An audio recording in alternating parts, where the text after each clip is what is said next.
Hello everyone, this is doctor Mansi from Bharat homeopathy. आज मैं आप लोगों के साथ बात करने वाली हूँ एक ऐसे टॉपिक पे जो अगर आपको आईबीएस की समस्या है, अगर आप आईबीएस के पेशेंट हैं तो आपके बहुत काम आने वाली है।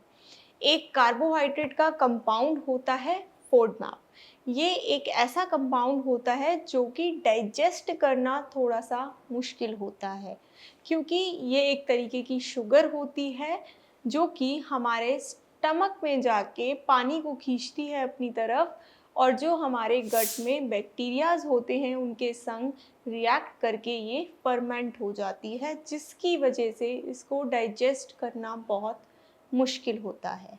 तो आज हम जिस टॉपिक पे बात करने वाले हैं वो है फोडमैप, कि अगर आपको आईबीएस की समस्या है तो आपको फोडमैप क्यों अवॉइड करना है, उसकी जगह आप क्या खा सकते हो, और एक्चुअल में फोडमैप्स होते क्या हैं। तो जैसे कि मैंने आपको बताया कि फोडमैप्स एक वो कंपाउंड है जो कि कार्बोहाइड्रेट का कंपाउंड होता है, लेकिन डाइजेस्ट करना बहुत मुश्किल होता है।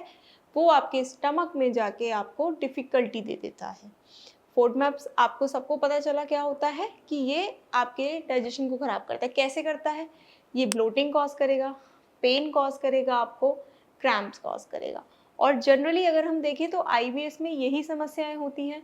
और अगर आपके आईबीएस है आपको और आपका डाइजेशन ऑलरेडी वीक है, आपके पेरिस्टालसिस मूवमेंट थोड़े से डिस्टर्ब्ड हैं, और उसमें ऊपर से अगर आप और फोडमैप डाइट ले लो, हाई फोडमैप्स अगर आप खा लो, तो आपका डाइजेशन और ख़राब होगा, आपके स्टमक में और पेन होगा, क्योंकि ये जो फोडमैप्स हैं वो आपके स्टमक में जाके इकट्ठा होंगे, पानी को अपनी तरफ अट्रैक्ट करेंगे, खींचेंगे, और वहाँ पर फर्मेंट होना शुरू हो जाएंगे। इस तरीके से फोडमैप्स आपके स्टमक को डिस्कम्फर्ट देते हैं। आपके आईबीएस को ये और भी ज़्यादा ट्रिगर कर सकते हैं, क्योंकि आईबीएस में डाइजेशन वीक है और ये और आपके स्टमक को बहुत ज़्यादा प्रेशराइज़ करते हैं, बहुत ज़्यादा एक प्रेशर पड़ता है स्टमक पे इसको डाइजेस्ट करने के लिए।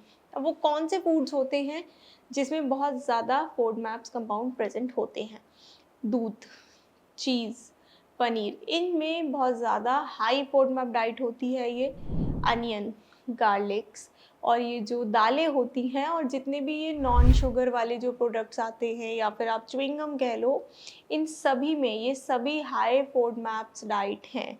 अगर आपको डाइजेशन की समस्या है, अगर आपको आईबीएस की समस्या है, तो आपको ये सारे प्रोडक्ट्स अवॉइड करने चाहिए, जिससे कि आपके डाइजेशन पे ज़्यादा असर ना आए, आपका आईबीएस फ्लेयर अप ना हो। अब कैसे आपको हो सकता है कि आप ये चीज़ें ना खाएँ? एक सिंपल सा स्टेप है, आप बेसिक खाना खाइए। जो मैंने आपको चीज़ें बताई हैं, आप इनको टोटली अवॉइड करिए। आप धीरे-धीरे करके एक-एक प्रोडक्ट करके आप खा सकते हैं। आप ट्राई करिए कि आज आपने सिर्फ़ अनियन खाई, और नोटिस करिए कि क्या आपके स्टमक में कोई चेंजेस आ रहे हैं? क्या आपके डाइजेशन पे कोई इफ़ेक्ट आया है? अगर आया है तो आप उसको अवॉइड करिए, और अगर नहीं आया है तो आप उसको खा सकते हैं लिमिट में। क्योंकि ज़रूरी नहीं है कि हर फूड हर बंदे को ट्रिगर करे, और हर फूड हर बंदे को सेम इंटेंसिटी से ट्रिगर करे, ये भी ज़रूरी नहीं है।